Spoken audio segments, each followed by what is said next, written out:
Bit of a shocker maybe tonight as the Calgary Flames have lost 3-2 in overtime to the Colorado Avalanche as Nathan McKinnon has just scored in overtime, tying the series at 1. Matt Duborg joins me here as well. And Matt, you were a little concerned about this going in after a seemingly somewhat convincing 4-0 win. The Flames got off to a little bit of a slow start, and the Avalanche took advantage of it, and were full marks for their victory tonight. Oh, for sure. You have to give credit where credit's due. Colorado played an awesome game throughout. The Flames, throughout this season, whenever they have an overly easy game, like whether they blow out an opponent or whatever, they start to get a little overly confident in themselves, and especially after the first game winning 4-0 rather handily. Colorado, frankly, sucked in that game. They didn't really have anything going other than when they had the power plays at the beginning of end of the first and beginning of the second. And Calgary, I think, got a little too overconfident and didn't realize that Colorado was actually going to be desperate to go back to Denver tied. And they kind of got walked all over for a good portion of the game. Yeah, it was certainly very physical at the beginning of the game, and I thought that was more to Colorado's advantage. It was certainly beginning. Very clearly, I think Jared Bednar's game plan is we're going to play Nathan McKinnon come hell or high water, and we're going to play Nathan McKinnon until this guy dies. And that doesn't matter because this guy is the franchise player. And I think that this was an interesting decision to not continue to 3M, match him up with the 3M line and Giordano throughout the game. What did you think of that? Because I thought at least by the third period they would at least go back to that. I understand that they were not getting Monahan, Gaudreau, and Lindholm on the ice as much in game one. But it also felt like McKinnon was far more effective tonight than he was in game one. Yeah, and you could see that line was very hungry, where, frankly, in the first game, like, they tried, but none of the chances that they really generated were of the extremely dangerous variety, where, like, this game, like, they were basically all over the Flames every time they were on the ice, and the team didn't really respond too well. And I think after that first shift in the third period where the 3M line got hemmed in for the first 2 minutes of the period, I think that's when the team decided to go away from stapling the 3M line to the McKinnon line. And it makes sense because the Flames needed a goal, so they were wanting more Monahan and Gaudreau out there to try and score, and they did. It's just that, unfortunately, things went sideways as the game went on. Yeah. I think that a couple of things that happened. There was a big turning point in the first period as well where Gaudreau had a really nice setup to Sean Monahan in the first half of the first period as well, and Monahan just missed it. I think that was a little bit of a turning point. Getting out of there in a scoreless first period, I think, was an advantage to the Avalanche. And 0-0, and then starting the second period on the power play for the Avalanche, Sam Bennett got a penalty. I don't know what happened. I don't know how Sam Bennett got a penalty there, but he did get it. They both, him and Joe, punched each other late after the scrum had died down, and for some reason only Bennett got a penalty, which it's if you're going to call one, call the other, but a weird call, but... Yeah. Not much you can do. Yeah. And then the second period happened, and pretty much the Flames were hemmed in for a good chunk of that second period. I mean, the offensive stats that came out of the third period at 8 minutes for Colorado and 2 minutes for the Flames was quite incredible.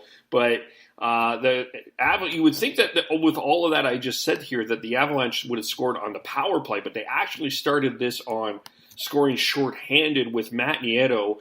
TJ Brody did not have a good game tonight. I just want to say this flat out. TJ Brody should be demoted to the third pairing permanently, I think, moving forward, because Raz did a very good job moving up. The counter to that is Rasmus Andersson, I think, proved himself that he is a top 4 defenseman on this team. And there was a really good play. I think it was late in the third or overtime. It was early in overtime where McKinnon was coming around and Anderson just speared the puck right off him. Yeah. And it would have been a clear-cut breakaway for McKinnon. Yeah, I'm like, it's now time for Anderson to permanently be on the top 4. But yeah, Brody, I don't know what he was doing there. There was early in the first period, he went for a walk to Phil and Sebastian's. It almost cost a goal. I don't know what he was doing, but Nieto blew by him. And that's one of those plays where if the puck's coming around and it's bouncing, you get your body in front of the puck, even though you're going to likely get a hit. Yeah. Or if the guy gets by you, trip him. Who cares if you get a penalty? Just trip the guy. Yeah. And he didn't do either, and it cost us. And that on our last show, like I mentioned, that the Flames are prone to making little mistakes getting in their own way.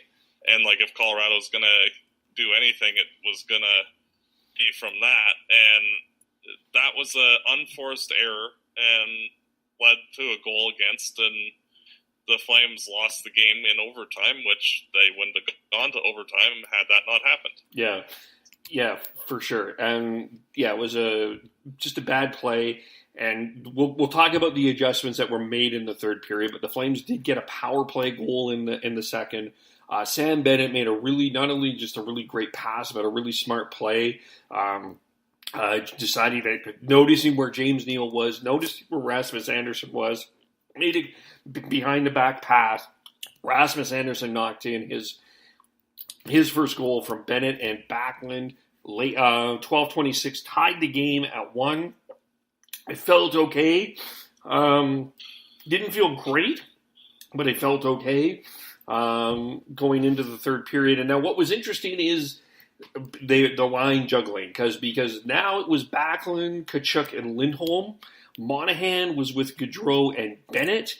Jankowski was with Neal and Frolik. And then they kept the Ryan, Mangiapane, and Hathaway line together. And then defensively, they moved Anderson with Giordano. They moved Brody down with Fantenberg. What did you think of the changes there? I liked all of them. I actually prefer having, like, even moving forward into, like, next season, I would actually prefer having Lindholm on the second line with Backlund and Tkachuk, just because I think stylistically, in terms of their play, that fits better. Yeah. But Bennett did a decent job on the first line. I don't really see him or Lindholm having better plays on that first line in this game. I don't really think there was much difference, frankly, from swapping them up. And Frolik, at times, he's the lesser of the 3M line. And right. So dropping him down to the third line, which I think, frankly, should be the fourth line now with Jankowski and Neal. I think the Eat Bread line should be the third line, but I kind of consider that line now the third line. I kind of think the Ryan, Mangiapane, Hathaway is the third line, and I feel like the Jankowski line is the fourth line. And I noticed that, and I think the other way is I've noticed the way that Neal was playing. He was really physical tonight, and he was trying to make more hits to create energy, which is more of a fourth line role. Yeah. So to me, it's looking to me like I think it's a fair game to say that Jankowski line is the fourth line. Yeah, and Neal needs to do something to bring something to the table, and him throwing the body around helps a bit, and hopefully he can continue that and maybe generate some offense via that. Yeah. I thought Lindholm was a good physical presence. I thought he played well defensively. I do agree with you. I didn't see much of a difference with Bennett and Lindholm there. The Ryan, Mangiapane, Hathaway line, I thought for the most part they were the best line tonight. There was the Mangiapane was all over the place again. Hathaway was in people's grill. The one problem tonight was face-offs, which were a big factor last game one. Well, actually, the Flames won a significant portion of them tonight. It's just that, unfortunately, it didn't go our way. Yeah, but later in the game they started to win, but at the start of the game, that was more the Avs. Yeah. Yeah, true enough. Yeah, but the Flames did get the lead. Sean Monahan scored from Bennett and Gaudreau. Bennett makes a nice hit. Gaudreau sets up Monahan, and Gaudreau has no chance. 2-1 with past midway point. It feels pretty good. I'm literally setting up the live chat for you, Matt. I got this. Sitting here, I was getting everything prepped and ready. That last commercial break right before, there's like 2.5 minutes left, ready to go, and then, okay. Yeah, it's like, JT Compher on a nice setup that they planned, but it was a bit of a broken play. JT Compher scores his first from Landeskog and Rantanen to tie the game with 2 minutes and 39 seconds to go, sending this to overtime. I have a feeling, Matt, that we're going to get to know JT Compher really well in this series, and we're not going to really like him. No. He was a menace tonight. He was, and if he is a menace, I do not think that helps the Flames a lot. So, no. Yeah. Well, overtime, the Flames just couldn't buy a goal, unfortunately. I think they had something like 14 shots in overtime, and Frolik hit the post right before McKinnon scored. Yes. Everything was going the Flames' way, and I think if McKinnon didn't score there, the Flames probably win it in the next minute or two after that. It's just... Yeah, it was a bad break. Yeah, it was a really nice setup. McKinnon just blew by again. It was a great setup though by Tkachuk to Frolik. I thought, that was it. I thought that was it, and then once McKinnon broke through and scored, it was like, that was it. But Grubauer, especially though, the last 2 minutes of the third. He was great, and he was really great in overtime. And it wasn't that Mike Smith did not play terrible tonight. I think we need to make that very clear. He was phenomenal. Oh, Smith was as good as he was in Game 1. Yeah, absolutely. Except goals were allowed this time. It's just, Yeah, well, when you have like 5 breakaways against, and you only give up 1 goal, you're doing pretty all right. It's just the defense was putrid for most of the night by the Flames, and Smith bailed them out like that.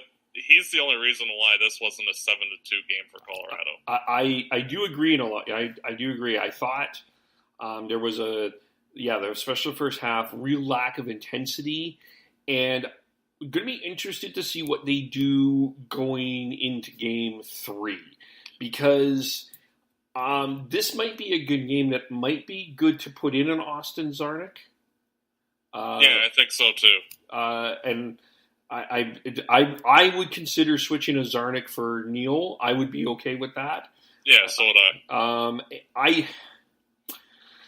I don't know what you do with TJ Brody, Matt, because I don't know if the defensemen behind TJ Brody are truly better than him.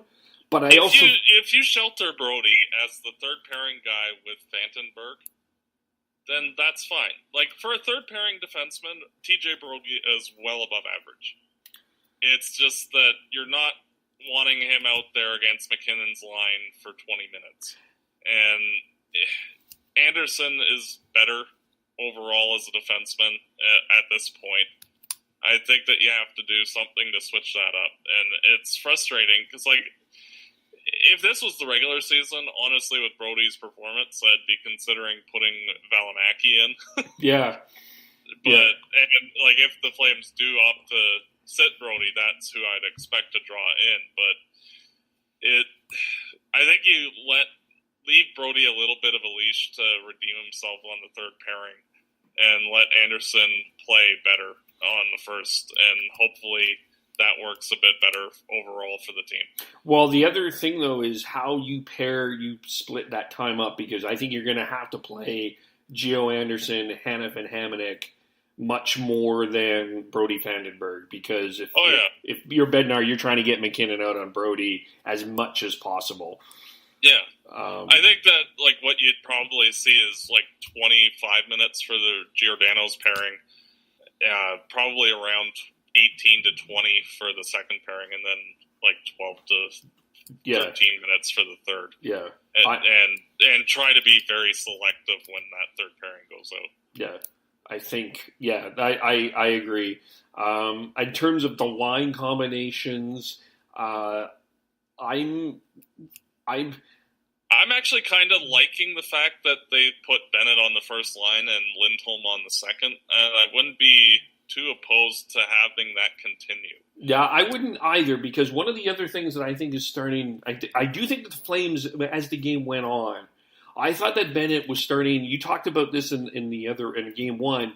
They were starting to be physical. When they were being physical on that and on the Avalanche defense, they were able to get some chances. I feel like Bennett is more effective doing that than Lindholm on the number one line. So wouldn't mind battling Tkachuk and Lindholm together.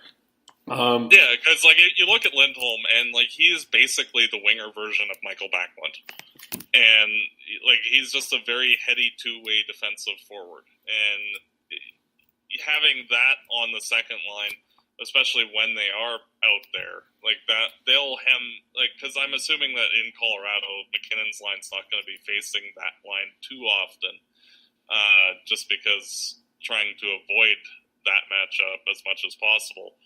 And I think that line will just run roughshod over anything else that Colorado throws at them. So I wouldn't be shocked if like that line scores 2 or 3 goals if it's kept together in Game 3. Yeah, and I think if you bring in Zarnik, I think that allows sort of that Bill Peters idea of building from line to line. I think that allows that a little bit more, so I can see that. Yeah, and I think the Flames were a little slow in this game at times, and I think swapping Neal out for Zarnik just gets a little bit more foot speed in the deal, and if you're looking at that line, that would create a lot more offensive pressure, at least for that third/fourth line, the Janko line. Yeah. What are you thinking of Janko?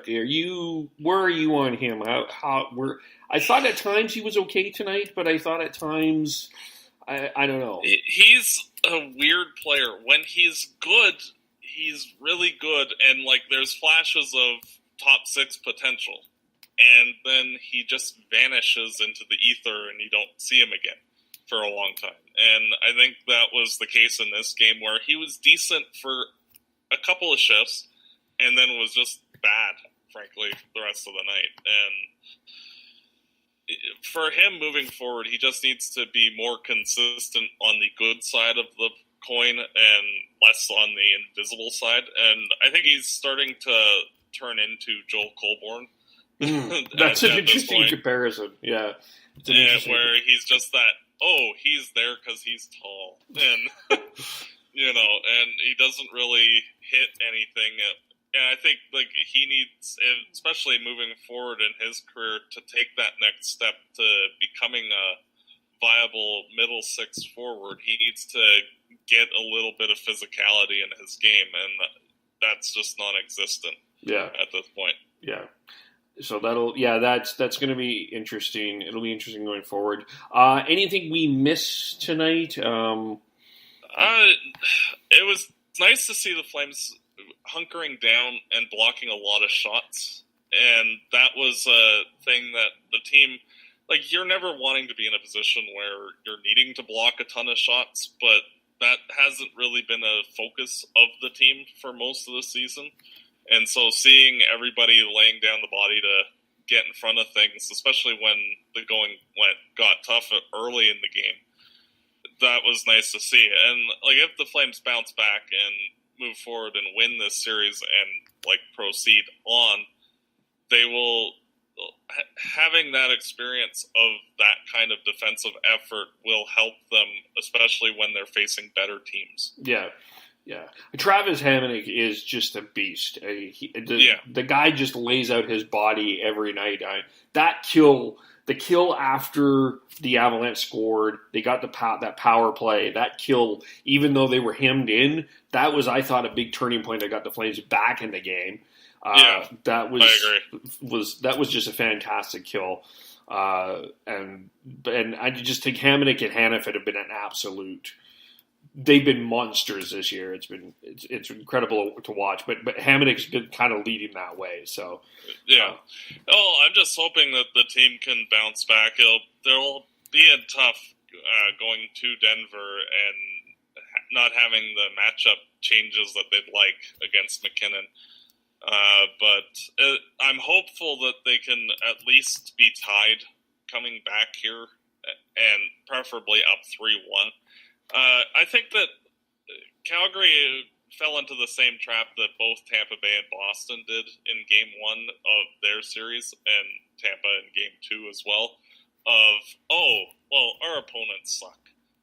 They were 8th, or, it's Toronto. We beat them handily last year. No big deal. We've got this. And, we won in Game 1. Everything's easy going, and then realizing, yeah, they actually have players that are good. Yeah. I think the first 10 minutes of that game on Monday is going to be really interesting. The Flames need to have some desperation. Yeah, because the Colorado will come out flying. It will the Flames will have to weather that storm. I'm not really too concerned because I thought that this could be a 6 or 7 game series, so I'm not super worried. I would rather be going to Denver 2-0, but 1-1, it's a series and you just have to deal with it and bounce back. Yeah, and frankly, the first line was MIA for the first 2 games, and the third line, Jankowski's line, was largely ineffective.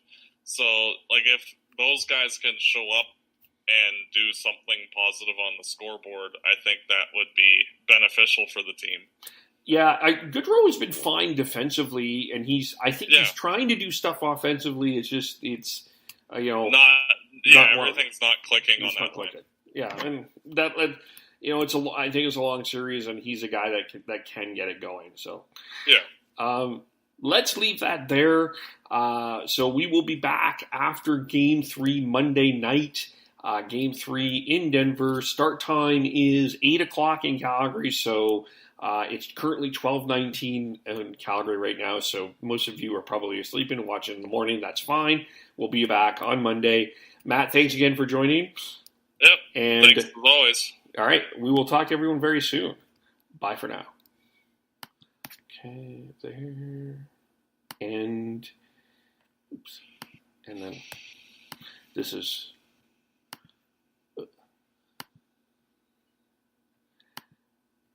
And done there. Done. Okay, that should be on YouTube. And, and I forgot on the